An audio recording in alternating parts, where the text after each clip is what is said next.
네, 안녕하세요. 성경 변호사입니다. 관세무역 온라인 아카데미를 통해서 본 동영상을 시청해 주시는 모든 분들 진심으로 감사드립니다. 일단 강의에 들어가기 앞서서 간단히 저에 대해서 좀 소개를 드리자면요. 저는 한국에서 약 7년간 한국 변호사로 일을 하다가 현재는 미국 캘리포니아에서 변호사로 활동을 하면서 한국 기업들의 미국 법인 설립을 통한 미국 진출, 그리고 미국 기업들과의 크로스보더 거래, 소송 관련 자문을 제공하고 있습니다. 저는 한국에서 이제 로펌과 대기업에서 변호사로서 근무를 했었고, 미국 로펌에서도 한국 회사와 한국 분들을 고객으로 해서 소송 대리 업무를 경험을 해 보았기 때문에 한국에 계신 분들이 미국에서의 사업 그리고 미국 기업과의 무역 거래 등과 관련해서 궁금하신 부분이나 걱정하시는 부분에 대해서 어느 정도는 이해를 하고 있다고 생각을 합니다. 그런 이해와 경험들을 바탕으로 최대한 한국 기업 그리고 한국 분들에게 익숙하고 이해하기 쉽도록 오늘 강의를 좀 진행해 보고자 하고요. 오늘 강의의 주제는 지난 1편에서 미국 내에서 창업 어떻게 시작하고 어떤 부분들을 신경 써야 할 것인가를 법률적인 내용들을 중심으로 간단히 소개를 드린 것에 이어서요. 두 번째 편으로 미국에서 사업체 설립을 마무리한 후 사업을 시작하는 과정에서 무엇을 신경 쓰고 준비해야 하는가 부분을 좀 중점적으로 설명을 드리고자 합니다. 온라인 강의를 시청하신 후에 추가적으로 궁금하신 부분이 있으면 개인적으로 이메일 주시면 최대한 성심성의껏 답변을 드리도록 하겠고요. 그리고 이메일 주실 때는 꼭 LA 총영사관 관세무역 아카데미를 통해서 연락을 주신다고 언급해 주시면 조금 더 빠르고 신경 써서 답변을 드릴 수 있도록 하겠습니다. 그럼 본격적으로 오늘 강의를 시작해 보도록 하겠습니다. 처음 창업을 하시는 분들이 가장 많이 실수하시는 부분들에 대해서 여러 전문가들이 입을 모아서 지적하는 내용을 한번 정리를 해 보았습니다. 각자의 사업체에 알맞는 엔터티 구조를 선택하지 않는 부분, 사명이나 서비스명을 상표로 등록할 시기를 놓쳐서 보호를 받지 못하는 것, 더 나아가서는 지식재산권 IP에 대한 보호 조치를 적절하게 해두지 않는 것, 그리고 각 사업체 구조별로 LLC라면 오퍼레이팅 어그리먼트가 되겠고요. 주식회사라면 사규, 바일로나 또 주주간 계약서, 쉐어홀더스 어그리먼트를 미리 작성해 두지 않는 부분. 내부 임직원 및 외부의 이해관계자들과의 사이에서 적절한 NDA, 비밀 유지 약정서를 체결해 두지 않는 것. 그리고 직원들을 고용한 후 필요한 서류들을 받아두고 주 노동청에 적절히 신고를 하지 않는 것. 그리고 마지막으로 필요한 순간마다 외부의 전문가들로부터 적절한 조언을 구하지 않음으로써 잘못이나 오류를 시정할 수 있는 기회를 놓치는 것 등으로 정리를 해 볼 수가 있겠습니다. 그래서 오늘 강의에서는 제가 크게 4가지로 정리를 해서 설명을 드릴 예정인데요.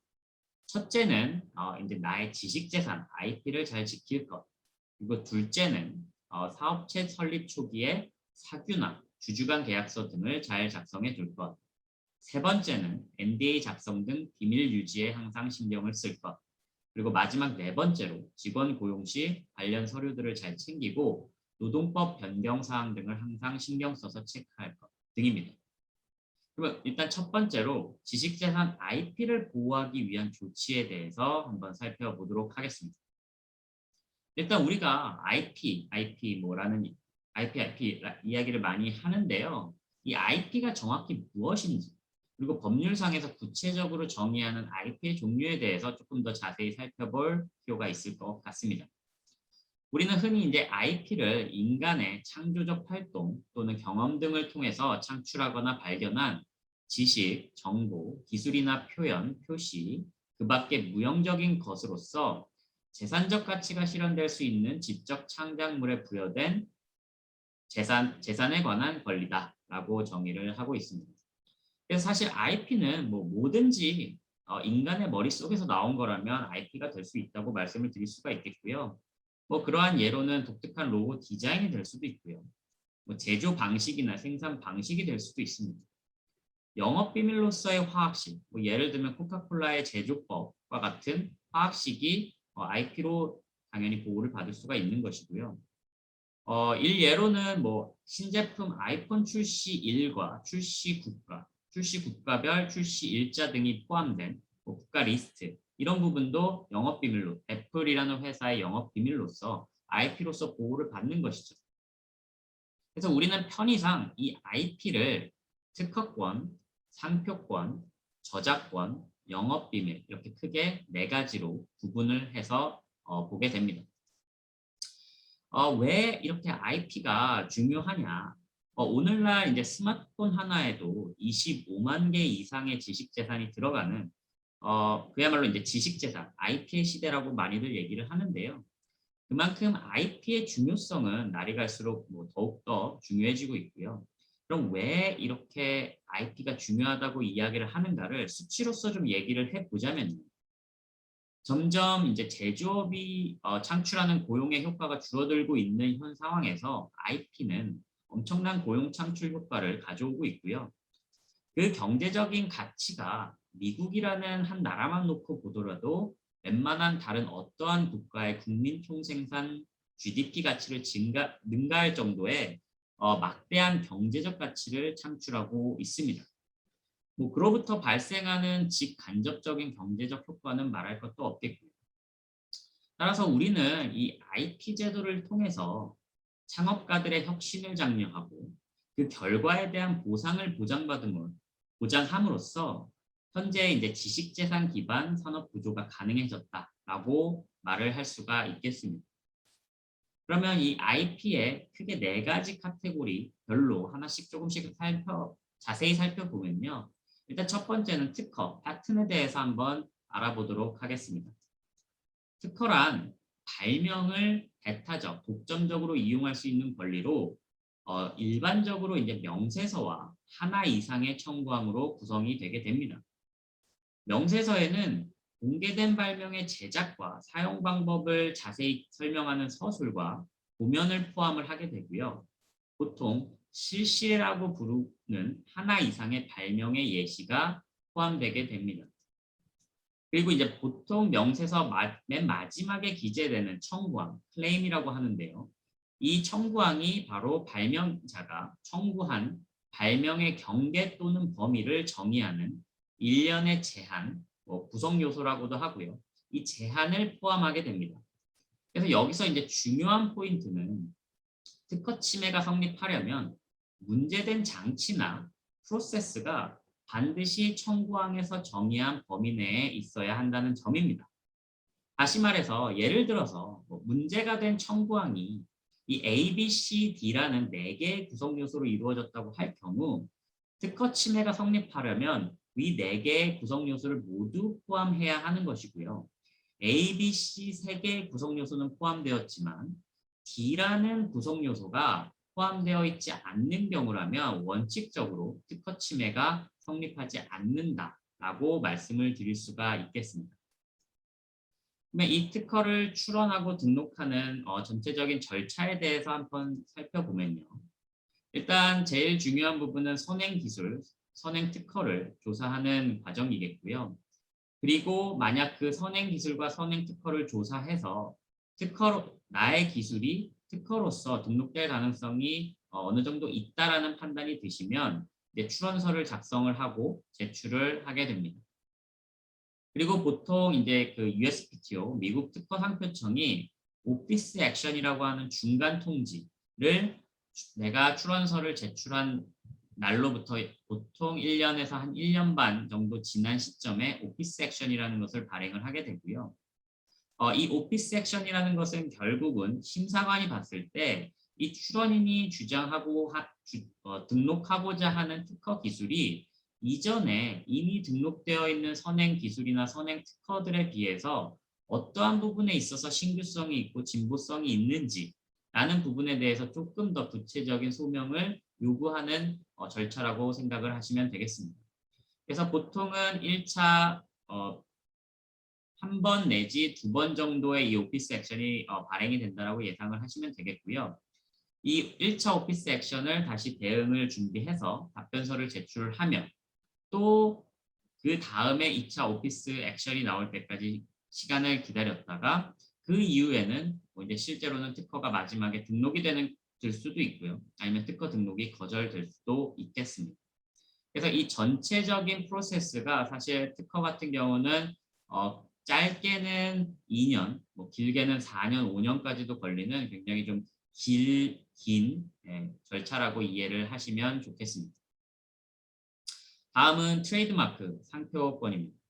이 상표권이라는 것은 상품을 표시하는 것으로서 생산, 제조, 가공 또는 판매업자가 자기의 상품을 다른 업자의 상품과 식별시키기 위해서 사용하는 기호, 문자, 도형 또는 그 결합을 의미하는데요.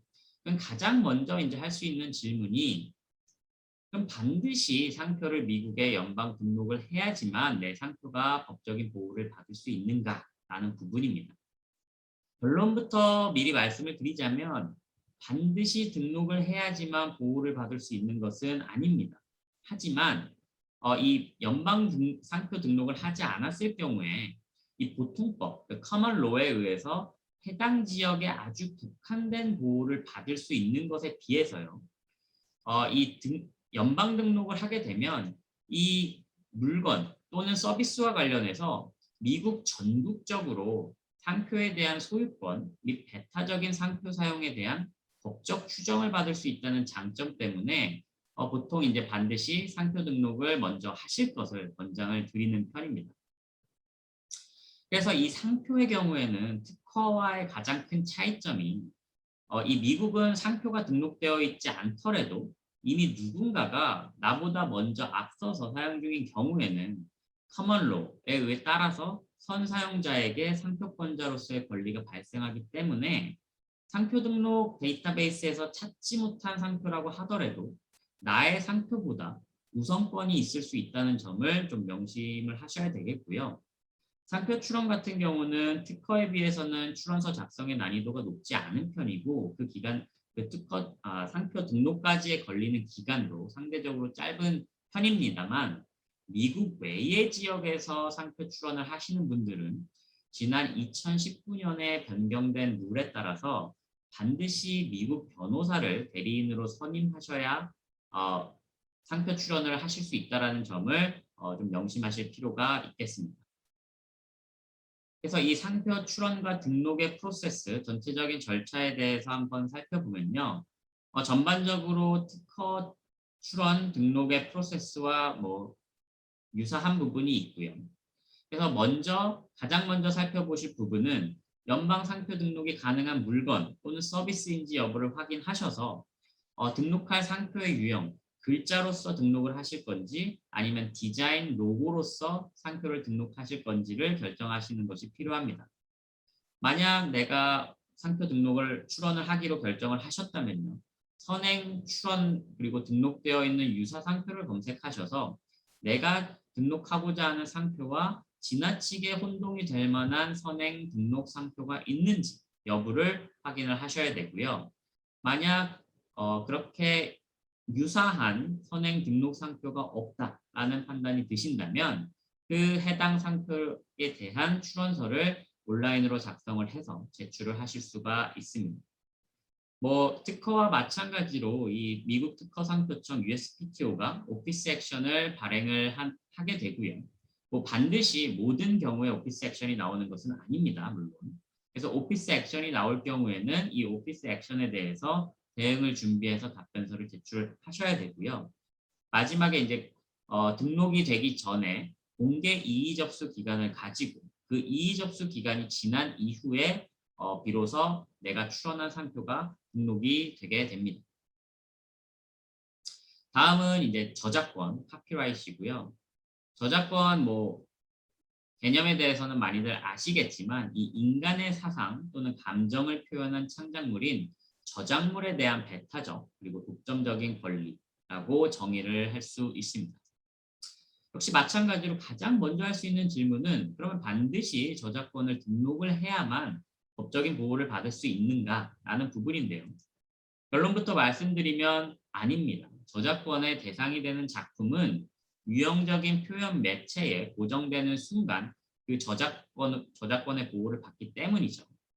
하지만 이 저작권 역시 저작물 출판 후 3개월 이내 또는 저작권 침해 행위에 앞서서 저작권을 등록을 하시게 되면 저작권자로서 저작권 침해 소송에서 법정 손해와 변호사 비용까지 청구할 수 있다는 장점 때문에 미리 등록하시는 것을 권장해 드리는 편입니다. 그래서 특히 이제 미국에서 저작권 침해 소송을 진행하실 예정이다라고 하면 반드시 저작권을 미국 저작권사무소 US Copyright Office에 등록을 하시는 것이 우선되어야 합니다. 이 저작권 등록의 절차, 프로세스에 대해서 좀 살펴보면요. 일단 미국 저작권사무소에 온라인으로 저작권 등록 신청서를 제출하면서 등록하고자 하는 저작물의 사본을 제출함으로써 등록을 할 수가 있습니다. 저작물 사본 제출 전에 반드시 이제 제출해야 하는 사본의 부수나 각 저작물 유형별로 사본 제출 시 특별히 요구되는 요건이 있는지 여부는 확인을 해 보셔야 하는데요. 예를 들어서 내가 뭐 디지털 카메라로 동영상을 찍어서 이것을 저작권으로 등록하고자 하는 경우에는 해당 동영상의 내용에 대해서 별도로 글로 작성된 설명이 첨부되어야 합니다. 또한 이 제출한 저작물 사본은 돌려받을 수 없다는 점, 이 부분을 유의하실 필요가 있겠습니다. 마지막으로 우리가 영업비밀이라고 부르는 트레이드 시크릿입니다. 이 트레이드 시크릿을 정의하는 것은 각 법률마다 조금씩 다를 수가 있는데요. 뭐 모든 형태의 금융, 사업, 과학, 기술, 경제 또는 엔지니어링 정보를 포함하는 것, 또 공식, 패턴, 컴파일, 프로그램, 장치, 방법, 기술 또는 프로세스 형태의 정보, 뭐 이런 식으로 정의를 하고 있습니다. 종합을 해보자면 방법이나 장치를 포함해서 광범위한 범주에 단 금전적인 가치가 있는 사업상의 정보를 우리는 영업비밀이라고 정의를 할 수가 있고요. 비밀로 유지될 수 있는 한 영업비밀은 영구적으로 보호할 수 있다는 장점이 있습니다. 영업비밀의 예를 들어보면 다음과 같은 것들이 있을 수 있는데요. 뭐 KFC의 뭐 양념 소스라든지, 뭐 코카콜라의 레시피, 뭐 구글의 서치 알고리즘, 뭐 맥도날드의 빅맥 스페셜 소스, 뭐 이런 것들이 다 영업 비밀로서 보호가 되고 있는 예라고 합니다. 그래서 예컨대 코카콜라의 음료 제조법이 지금 영업 비밀로서 오늘날까지 보호를 받고 있지 않는다면, 만약 최초로 그 코카콜라 음료를 개발했던 당시인 1800년대 후반으로 알려지는데요. 그 1800년대 후반에 그 코카콜라의 제조법을 만약 특허로 출원을 하였다면 대략 20년 정도가 지난 1900년대 초반에 이미 특허권은 만료가 되고 오늘날 누구나 쉽게 콜라 제조법을 확인하고 만들 수 있었을지도 모르죠. 또한 이 구글의 검색 알고리즘 역시 마찬가지로 1990년대에 이 구글 창업자들이 이것을 특허로 출원을 했었다면 20년이 넘게 지난 오늘날에는 모든 다른 검색 엔진들이 구글의 검색 알고리즘을 자유롭게 사용하고 있었을지도 모릅니다. 따라서 보통 특허로서 보호를 받을 수 있는 등록 후 보통 15에서 18년 정도, 이 기간보다도 훨씬 더 오래 해당 기술로부터 수익을 창출해낼 가치가 있는 것이라면 특허보다는 영업비밀로서 영구적으로 보호를 하는 것이 어떻게 보면 더 좋은 경영상의 판단이라고 말을 할 수가 있겠습니다. 그래서 이 영업비밀은 주로 좀 특허와 많이 비교가 되는데요.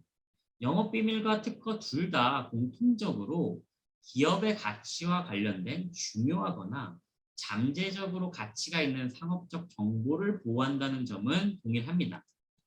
다만 특허는 이 보호할 수 있는 대상에 한계가 있고요. 권리 보호 기간이 제한적이고 특히 해당 특허 기술을 이용하기 위해서 필요한 모든 정보를 공개해야 한다는 요건이 있습니다.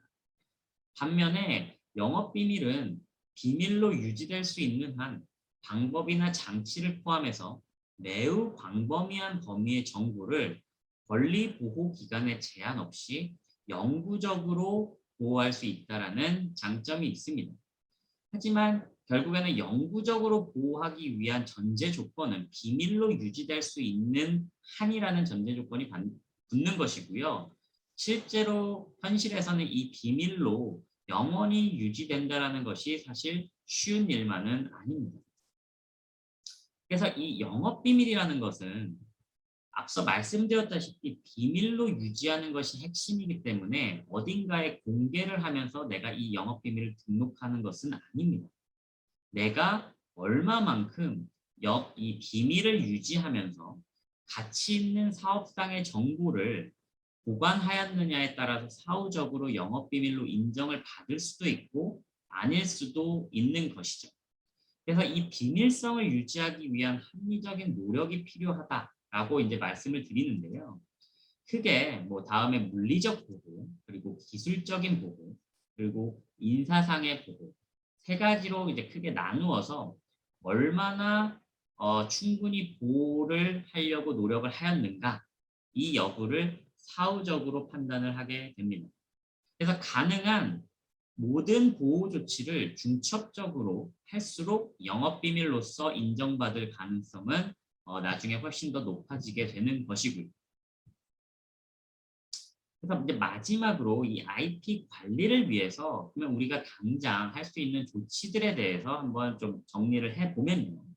스타트업이 일단 가장 먼저 그리고 좀 간단하게 취할 수 있는 조치는 모든 창업자와 직원들 그리고 기타 제3자들과의 IP 이전 및 양도 계약을 체결하고요. 그리고 비공개 약정, 비밀 유지 약정서라고 하죠. NDA 작성을 하는 것입니다. 대부분이 이제 표준 양식들로 존재하기 때문에 큰 비용이나 시간의 소요 없이 진행할 수 있는 절차임에도 불구하고요. 많은 스타트업들이 이제 창업자들 간에는 뭐 내게 네 거고 네 것이 내 거고 뭐 결국엔 다 우리 모두의 것이다라는 아니란 생각으로 굳이 이제 이런 절차의 필요성을 느끼지 못해서 이 절차를 건너뛰는 경우가 종종 있습니다. 하지만 이 회사로의 이 IP 이전 그리고 양도가 제대로 이루어지지 않은 경우에 회사가 소유하고 있는 IP가 외부적으로 나타나지 않고요. 사업을 추진하는 데 있어서 중요하고 필수적인 IP에 대한 권리를 회사가 독점적으로 소유하지 못하는 경우가 생길 수 있기 때문에 이 부분을 좀 신경을 쓰셔야 합니다. 또한 이제 사업 초기에 외부의 제3자와 기술 용역이라든지 자문 계약 등을 통해서 이제 새롭게 생성되는 IP의 소유권을 명확히 해두지 않아서 나중에 해당 IP를 사용하기 위해서 매번 제3자의 동의를 구해야 한다든지 아니면 뭐 추가적인 비용을 지불하고 해당 업체의 IP 지분을 나중에 양수해야 하는 예상치 못한 일들이 발생할 수도 있기 때문에 주의가 필요합니다. 또한 이제 특정 스테이트 주에서는 종업원이 회사에 이전 및 양도할 수 있는 업무의 범위를 그리고 그 양도할 수 있는 IP의 범위를 제한하기도 하는데 이 부분에 대해서는 미국 내 법인이 설립된 주법의 내용을 확인하고 이를 준수하도록 계약서를 작성할 수 있도록 법률 자문을 받는 것이 중요하겠다라고 말씀을 드립니다. 그리고 아무리 이제 훌륭한 IP를 생성을 하셨더라도 제3자의 침해로부터 보호받을 수 있는 권리를 획득하지 못하였다면 제3자의 무단 사용 행위를 손 놓고 바라보고만 있어야 하는 경우가 생길 수가 있겠죠. 따라서 이제 특히 특허권과 상표권과 같은 IP는 출원하고 등록까지 완료해야 법적으로 완전한 보호를 받을 수 있다는 점을 명심하셔야 하고요. 근데 이제 미국 내에서의 출원 비용이 한국보다 좀 비싼 편이라서 많은 스타트업들이 나중에 투자를 받으면 출원해야지 하면서 이제 이 IP 출원을 미루는 경우가 종종 있습니다. 물론 이제 출원하고 등록하는 데 필요한 비용 대비 이것을 등록했을 때 그 효익에 대해서 확신이 없는 경우라면 뭐 자체적으로 출원을 포기하시는 경우도 있고요. 하지만 이제 가급적이면 이런 결정들을 회사의 초기 그리고 기술 개발 후 공개 시점 이전 늦어도 이 기술이나 제품에 대한 공개 후 최대한 빠른 시일 내에 변호사나 변리사와 상담을 하셔서 결정을 하는 것이 바람직합니다. 그러니까 사업의 필수적인 기술에 대해서 특허 출원을 미루고 미루다 이제 한참 지나서 이제 우리도 투자를 받았고 예산의 여유가 생겼으니 미국 출원을 진행해 볼까라고 하고 미국 변호사를 찾아가더라도 이미 출원 마감 시한을 도과해 버린 경우가 발생할 수도 있기 때문입니다. 뭐 다음으로는 뭐 요즘은 사이버 보안이 특히 이제 중요하죠. 그래서 특히나 이제 회사의 모든 자산들이 무형의 IP로서 존재하는 특히 기술 기반의 스타트업일수록 사이버 보안의 중요성은 아무리 강조해도 지나치지 않을 것 같고요. 마지막으로 스타트업의 IP를 보호하는 데 있어서 가장 큰 장애물은 어쩌면 사람에 대한 관리가 아닐까 싶습니다. 결국에는 핵심 기술을 개발한 창업자나 직원이 퇴사함으로써 발생되는 기술의 유출 그리고 지식재산의 유출이라는 부분인 거죠. 그래서 창업자들 간의 내부적인 갈등이나 직원들이 느끼는 뭐 적절하지 않은 보상 수준 등의 문제로 기업의 핵심 구성원이 회사를 떠나게 되면 그들이 이제 경쟁업체로 이직하거나 새롭게 그들의 비즈니스를 창업해서 기존에 그들이 개발한 기술들을 사용해서 나의 사업을 위협할 수도 있습니다. 그래서 이 구성원, 특히 초창기 멤버들에 대해서는 합리적인 지분 보상이 필요한 이유이기도 하고요. 그럼에도 불구하고 물론 직원들의 퇴사와 이직을 영원히 막을 수는 없겠죠. 따라서 기업 입장에서는 고용 종료 후 합리적인 기간과 지역적인 범위 안에서 비경쟁, non-compete obligation, 비경쟁 의무를 규정한 계약서를 체결하는 것을 고려하실 필요가 있겠습니다. 물론 주마다 법률상 허용되는 범위가 다르기 때문에 각 주법을 확인하시면서 진행하실 필요가 있습니다. 다음으로는 이제 회사의 사규나 주주가 여럿일 경우에 미리 주주 간 계약서를 작성해 두자라는 부분입니다. 이 사규라는 것, 바일러라고 하는 것은 법인의 운영에 있어서 이제 필요한 데이투데이 룰, 규칙을 서면화시켜둔 것이라고 이해를 하시면 되고요. 법인의 원활한 운영을 위해서 포괄적인 가이드라인을 포함시킨 해당 조직의 기본 헌법 같은 존재다라고 이제 말할 수가 있겠습니다. 그래서 이제 어떤 법인이 어떻게 조직이 되어 있고 각 세부 조직이 어떤 의무와 책임이 있는지 그리고 이사회 구성은 어떻게 되어 있는지 등을 파악하는 가장 쉬운 방법은 바로 해당 법인의 사규, 바일로를 확인하는 것이라고 할 수가 있습니다. 근데 한 가지 좀 중요하게 생각하셔야 하는 부분이 법인이 이제 자연적인 생물은 아니지만 법률상으로 생물이기 때문에 모든 법인에 적용될 수 있는 템플릿, 만능 템플릿이란 것이 존재하기는 어렵고요. 각 조직 그리고 상황에 따라서 맞춤화가 필요하다라는 부분입니다. 그럼 이 바일로 사규에 어떠한 내용들이 일반적으로 포함되게 되는지에 대해서 좀 살펴보면요. 물론 이제 다음에서 설명하는 내용들은 대표적인 내용의 예시일 뿐이기 때문에 추가로 다른 내용들이 포함되더라도 문제가 없고요. 가급적이면 가능하시다면 회사 운영에 필요한 내용들이 더 많이 그리고 더 자세히 규정되어 있을수록 분쟁의 소지가 줄어들 수 있다고 생각할 수가 있겠습니다. 그래서 이제 기본적으로 사명 그리고 이제 회사의 설립 목적 그리고 사무실의 위치 등의 정보가 들어가게 되겠고요. 이사회, 보드 오브 디렉터에 대한 정보가 일반적으로 들어가게 됩니다. 이사회는 이 회사의 경영을 관장하는 대표 기관으로서 국가로 치면은 이제 행정부 조직, 국무회의와 유사하다라고 이제 비유를 할 수가 있겠는데요. 따라서 이 이사회를 어떻게 구성할 것인지를 가급적이면 자세하게 규정해 두는 것이 바람직하다라고 말을 할 수가 있습니다. 그러니까 이사회의 숫자라든지 결혼이 생겼을 때 충원 방법, 신규 이사의 자격 요건이라든지 이사들의 임기 및 책무, 보수 등이 일반적으로 포함되는 내용입니다. 다음으로는 위원회, 커미티라고 부르고요. 이 위원회를 구성하고 임명하는 이 관련된 내용이 포함될 수가 있습니다. 이 회사의 위원회라고 하면요. 국가로 치자면 국무총리 산하의 하위 관계부처들을 구성하는 것으로 비유해서 이해하시면 좀 더 쉬울 것 같은데요. 각 위원회를 어떻게 구성하고 누구를 임명할 것이며 그리고 각 위원회의 임무에 대해서 보통 사규에 규정을 하게 됩니다. 뭐 대표적인 위원회의 예로는 감사위원회 등을 예를 들 수가 있겠고요. 또한 이 오피서, 임원의 종류와 임명에 대한 내용도 일반적으로 포함을 하게 됩니다. 임원을 이사와 디렉터와 좀 구분하실 필요가 있는데요.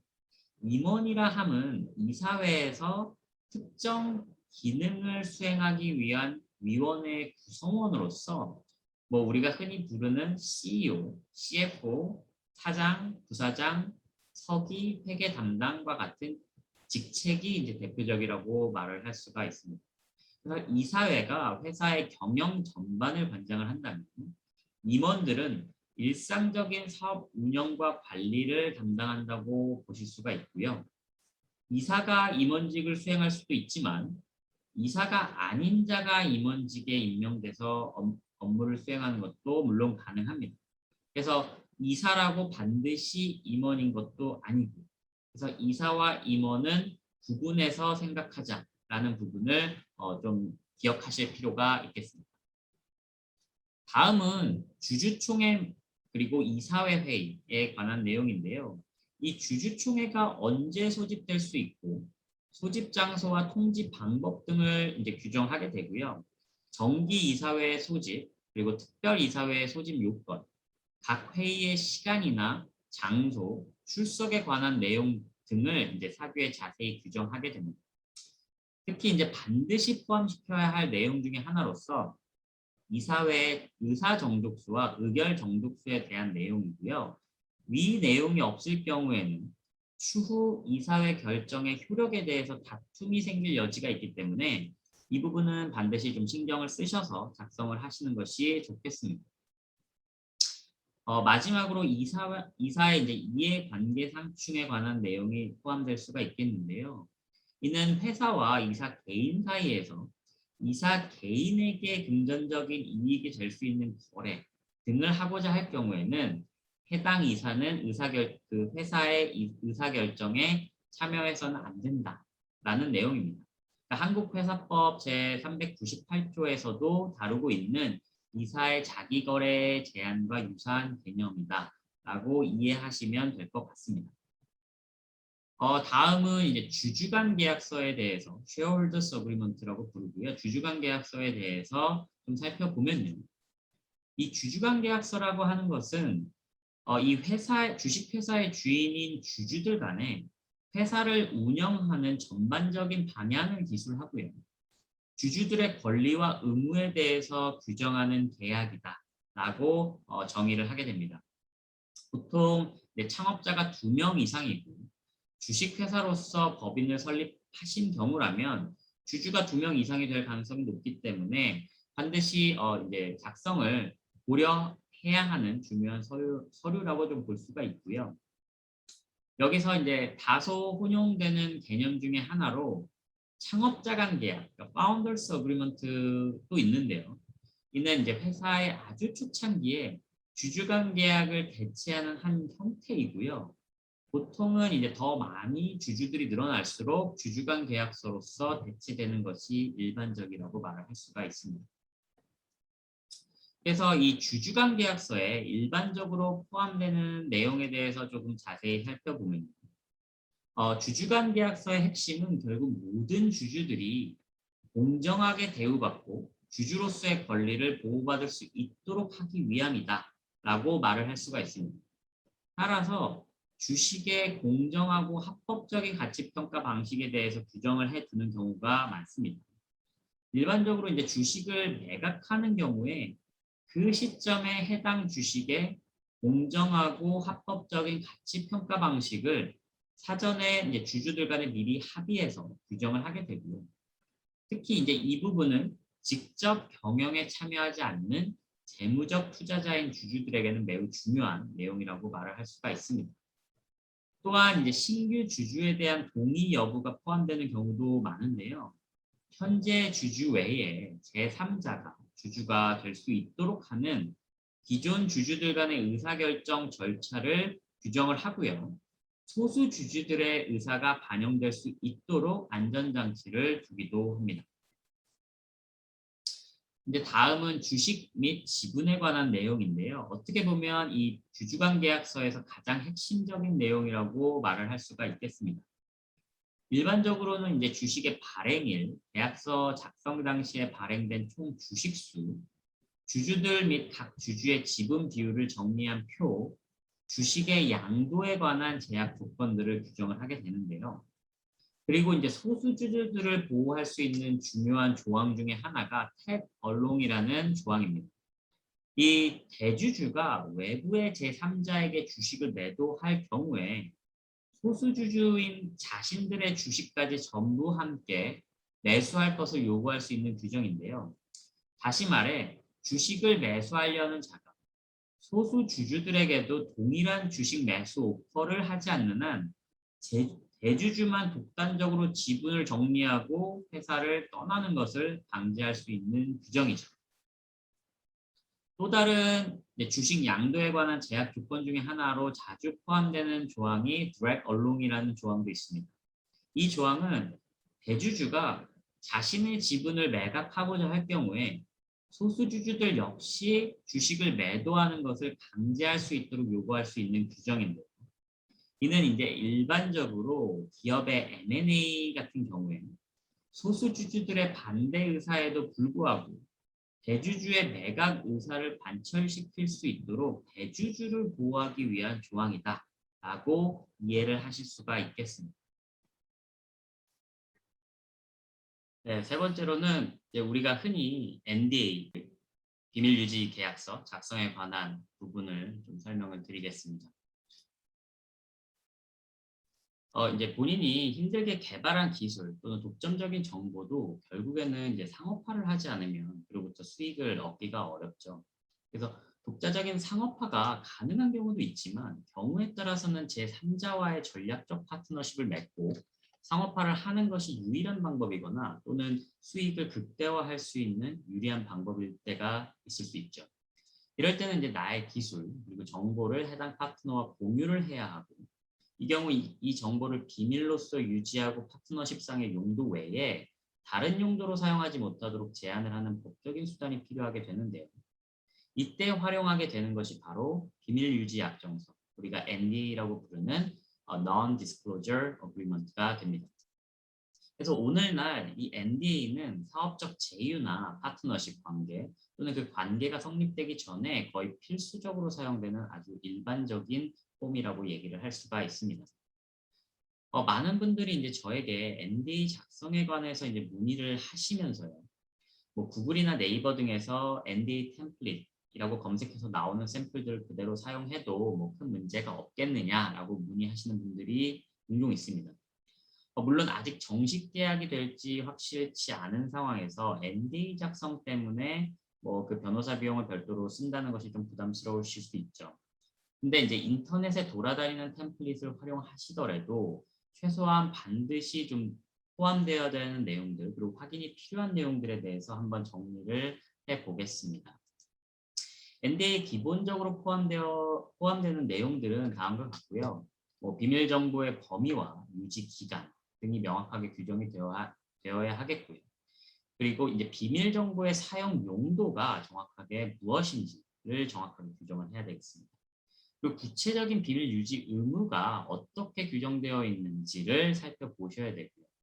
그리고 비밀 정보 관련해서 그 소유권은 누가 가지는지에 대해서 명확하게 규정을 하시는 것이 좋습니다.